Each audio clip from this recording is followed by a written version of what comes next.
अस्सलाम वालेकुम। रफ़त समीउल्लाह आपकी खिदमत में हाजिर है।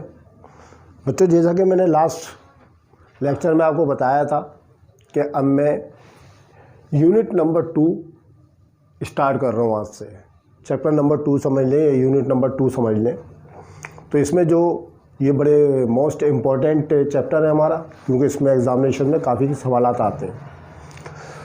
तो इसमें जो जो चीज़ें शामिल हैं उसमें पावर्स लॉ है, जिसके मुतालिक मैं थोड़ा सा आपको तफसील बताना पसंद करूँगा। ठीक है, तो आप देखें।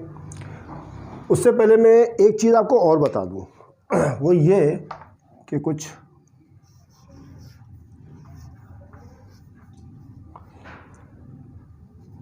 ये मैंने एक फिगर लिखी।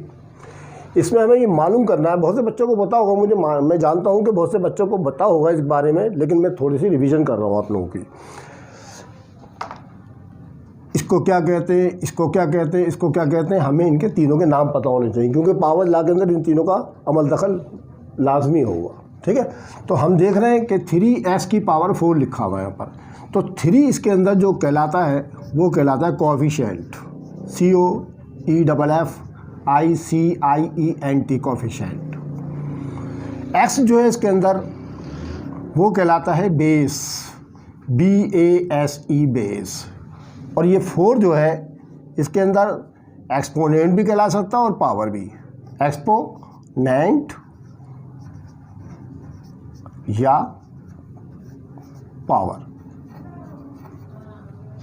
ठीक, तो ये तीनों चीज़ें इसके अंदर जो मैं शामिल थी मैंने आपके सामने क्लियर कर दी कि जितने भी नंबर्स होंगे उनको तो कहा जाता है कोएफिशिएंट। यानी कि जो पावर जिसके बेस के ऊपर होती है उसको बेस कहा जाता है। वो एक बात और ये क्लियर कर दूँ मैं आपको, जैसे मिसाल के तौर पर 5 की पावर 4 लिखी है, तो इसमें बेस जो है 5 कहलाएगा और एक्सपोनेंट 4 कहलाएगा।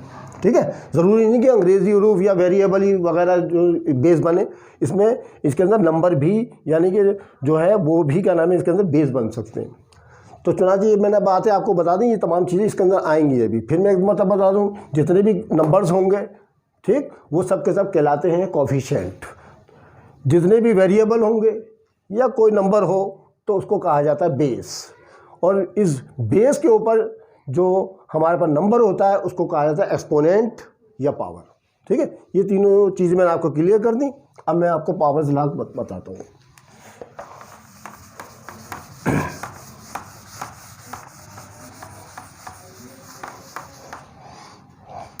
There are 4 laws of power. ठीक है, नाम मैंने आपके सामने लिख दिए। पहले लॉ का नाम होता है law of product of power, दूसरे का law of power of A product, और तीसरे का law of power of A power, और तीसरा law of coefficient of power. ठीक है, अब इसके मुतालिक अलग अलग मैं आपको तफसील से बताता हूँ। ठीक है, तो पहला है law of product of power. इसके लिए मैं आपको एक मिसाल देता हूँ।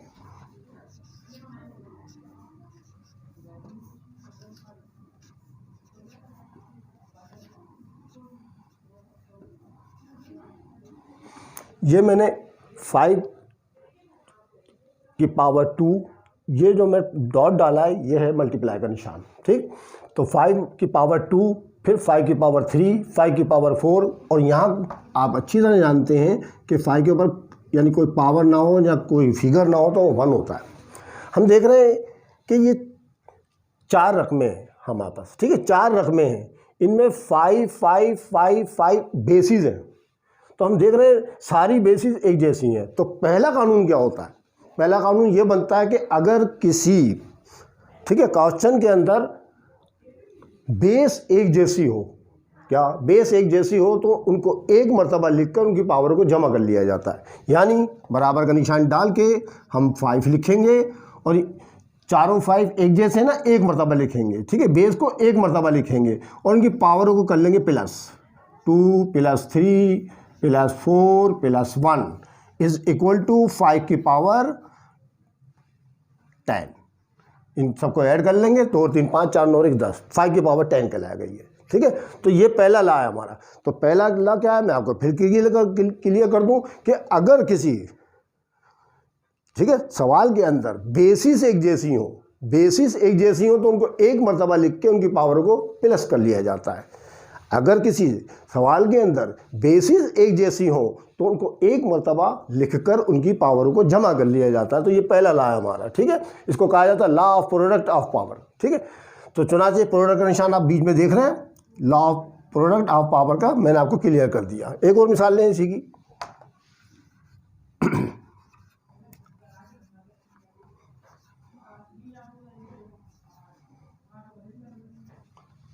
ए की पावर 3, ए की पावर 4, ए की पावर 2, ए की पावर 3, इसको एक्सपोनेंट भी कहते हैं, याद रहे, ठीक है। तो चुनाचे हम देख रहे हैं इसमें ए सेम है बिल्कुल, इसकी बेसिस एक जैसी हैं। तो चुनाचे हम बराबर का निशान डाल के ए को लिखेंगे एक मरतबा और इनकी पावर को जमा कर लेंगे। 3 + 4 + 2 + 3, तो हमारे पास आंसर आ जाएगा बेटा 3 और 4 7, 2 9 3 12, ए की पावर 12। सही है, समझ में आ गया आप लोगों की बात। तो पहला कानून में आपको, यानी कि पहला लॉ आपका यही बनता है कि अगर बेसिस एक जैसी हो तो उनको एक मरतबा लिख के उनकी पावर को जमा कर लिया जाता है। एक और देखें,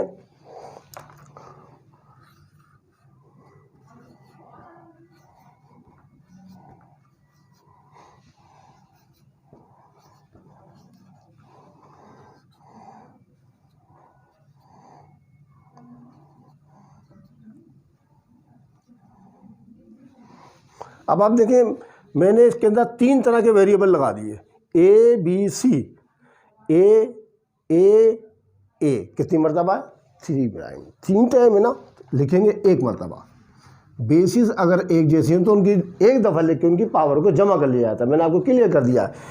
इसमें एक बेस जो है ए है, 3 मरतबा है ना, एक मरतबा लिखूंगा मैं। और फिर 2 प्लस दूसरी पावर है हमारे पास 2 प्लस, यहाँ कुछ नहीं तो 1 लगाएं आप, ये हो गया, ठीक है। उसके बाद दूसरा वेरिएबल इसके अंदर बी आ गया, ये कितनी मरतबा है 1 2 3 मरतबा, तो इसको भी एक मरतबा लिखें आप, 1 टाइम लिख दें आप। और इसकी पावर है 3 + 2 + 1, ठीक।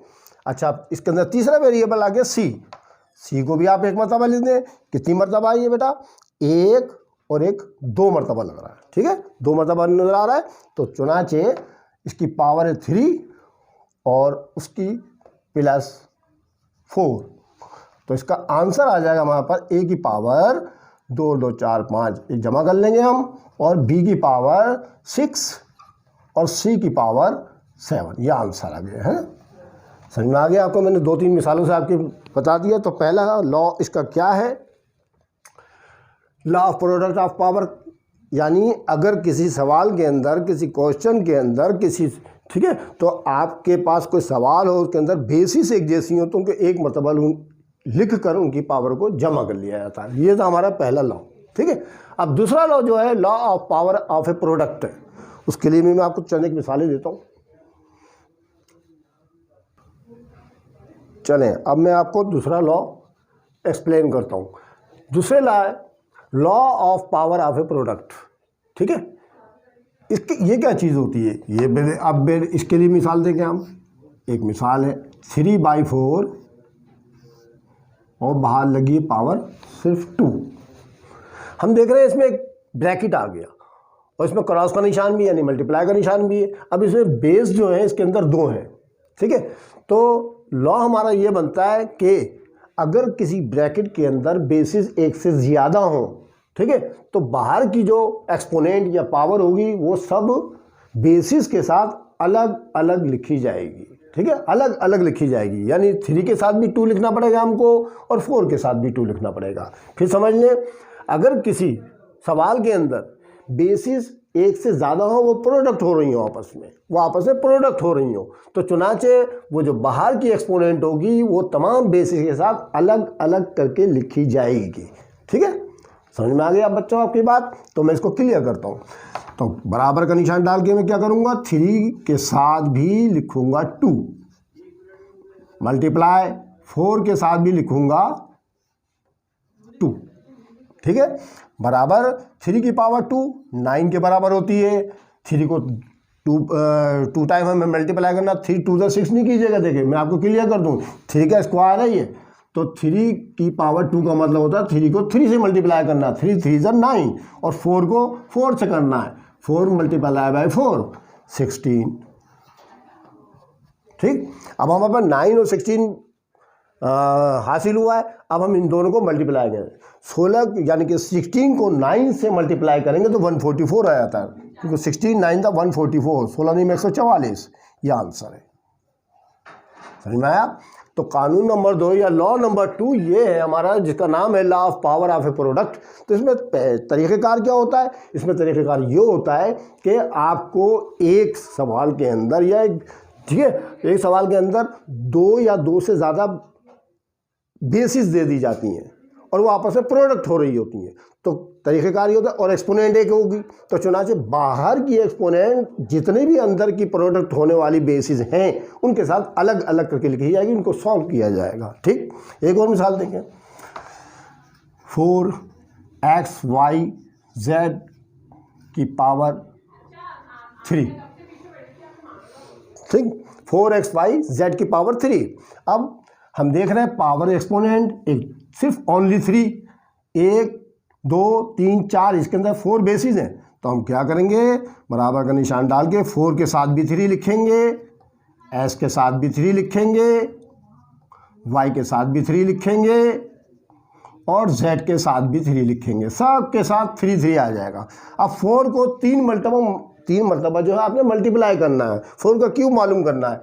तो 4 4 दा 16, 16 4 दा 64, 64 आ जाएगा, s के पावर 3 हो जाएगा, y की पावर 3 हो जाएगा और z की पावर 3 हो जाएगा। समझ में आ गया बच्चों? तो कानून नंबर 2 या लॉ नंबर 2 यही बनता है कि अगर बेसिस एक से ज़्यादा हो और वो आपस में प्रोडक्ट हो रही हो, मल्टीप्लाई हो रही हो, तो बाहर की जो एक्सपोनेंट होगी वो सब बेसिस के साथ अलहदा अलहदा करके लिखी जाएगी और उनको सॉल्व किया जाएगा। ठीक, एक मिसाल और ले लें।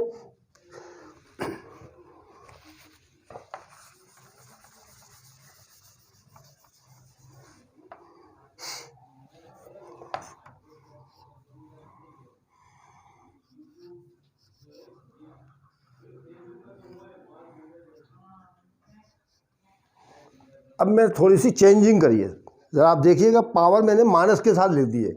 बाकी जो मैंने पीछे आपको 2 मिसालें दी थी ना, वो पॉजिटिव दी थी, अब ये नेगेटिव आ गई। अब इसका भी तरीका आप समझ लें। ठीक है, तो अब इसका तरीक़ेकार के मुताबिक क्या करेंगे हम लोग कि बाहर की पावर तो सबके साथ आनी है, ये तो बात तय है हमारी। ठीक है, तो हम कानून इसका लगाएंगे, लॉ लगाएंगे। तो पहले लिखेंगे 2 की पावर -2, y की पावर -2, z की पावर -2। ठीक है, अब हम देख रहे हैं इसमें पावर तो आ गई माइनस की, और आंसर में जो है पॉजिटिव जवाब चाहिए होता है हमको, आंसर हमारा पॉजिटिव होना चाहिए। चुनाचे अब हम ये माइनस की पावर को पॉजिटिव करने के लिए क्या मेथड तरीका इस्तेमाल करेंगे, तो मैं आपको क्लियर करता हूँ। ये बराबर इक्वल का निशान डालें आप, ये 2 की पावर -2 है। ठीक है, तो इसकी जगह चेंज कर दें, यानी ऊपर से नीचे, नीचे से नीचे वाली रकम को ऊपर, क्योंकि हम एक बात और भी जानते हैं कि यहाँ कुछ नहीं होता तो बेटा 1 तो होता ही होता है। ठीक है, तो हम 1 लिखेंगे ऊपर और ये 2 की पावर नीचे जाके हो जाएगी प्लस की। ठीक है, 2 की पावर -2 थी ना, नीचे जाके अपनी जगह चेंज करेगी, यानी हम नीचे वाली रकम को ऊपर, ऊपर वाली रकम को नीचे जब लेके आ जाते हैं तो क्या होता है, पावर जो है पॉजिटिव हो जाती है। ठीक, अभी आगे वाले सवालों में इसका इस्तेमाल काफ़ी आएगा, आप देखिएगा। अब इसी तरह यहाँ पर भी है, या आप बढ़ा दें इसको, ये y की पावर -2 थी, नीचे जाके क्या की हो गई, प्लस की, z की पावर नीचे जाके क्या की हो गई, प्लस की। तो जांचे इसका आंसर जो आएगा हमारे पास 2 की पावर 2 4 के बराबर होता है, और y की पावर 2 और z की पावर 2 ये हो गया। कभी भी पावर माइनस में आया करे तो आपको जगह चेंज करनी पड़ेगी। अभी जब मैं एक्सरसाइज की कराऊंगा इंशाल्लाह आपकी समझ में सारी बातें आ जाएंगी। तो अभी तो फिलहाल मैंने आपको इस मिसाल के ज़रिए बता दी कि पावर कभी भी माइनस के निशान के साथ आया करे तो आप पहले पावर को माइनस के निशान के साथ लिख लें और फिर उनकी जगह चेंज कर दें। ठीक है, जगह चेंज करने का मतलब अगर कोई मतलब ये कुछ अदद यहाँ पर नहीं होता, कोई फिगर नहीं होता, कोई कोएफिशिएंट नहीं होता, 1 तो होता है, तो हम 1 को लिखेंगे ऊपर और बाकी सारी रकमों को जितनी पावर माइनस वाली थी सबको नीचे ले आएंगे। ठीक है, तो अपॉन में ले आएंगे तो पावरें पॉजिटिव हो जाती हैं। अगर इसी तरह से एक बात याद रखें, अगर किसी अगर नीचे की किसी आंसर के अंदर पावर माइनस किया तो उसको हम ऊपर भी ले जा सकते हैं, तो उससे पॉजिटिव हो जाएगी। जगह चेंज करने से, इंटरचेंज करने से हमारी माइनस की पावर जो पॉजिटिव तब्दील हो सकती है। तो मैंने अभी आपको दो कानून के बारे में बता दिया, law of product of A power, जिसकी मैंने पहचान बता दी, जिसकी मिसालें भी दी, यानी मैं एक मतलब फिर रिपीट कर रहा हूँ, ठीक है। पहला लॉ ये होता है कि अगर किसी सवाल के अंदर आपको बेसिस एक जैसी नज़र आए तो आप क्या करेंगे, उस बेस को एक मरतबा लिख के उनकी पावर को जमा कर लेते हैं। कानून हमारा ये बनता है कि अगर बेसिस एक जैसी हो तो उनके एक मरतबा लिख के उनकी पावर को जमा कर लिया जाए, ठीक है। उसकी मैंने मिसालें आपको दी हैं, देख लीजिएगा फिर दोबारा रिपीट करके। अब दूसरा कानून मैंने आपको बताया law of power of A product, इसकी पहचान मैंने क्या बताई, इसमें एक ब्रैकेट होगा, ठीक है, और एक से दो या दो से ज़्यादा इसके अंदर बेसिस होंगी और वो आपस में प्रोडक्ट हो रही होंगी। तो उसके लिए हम क्या करेंगे, और एक्सपोनेंट एक होगी, तो चुनाचे हम एक्सपोनेंट, वो जो बाहर वाली एक्सपोनेंट है, अंदर के जितनी भी बेसिस हैं उनके साथ अलग अलग करके लिखा जाएगा और उनको सॉल्व किया जाएगा। वो मैंने मिसालें आपके सामने पेश कर दी।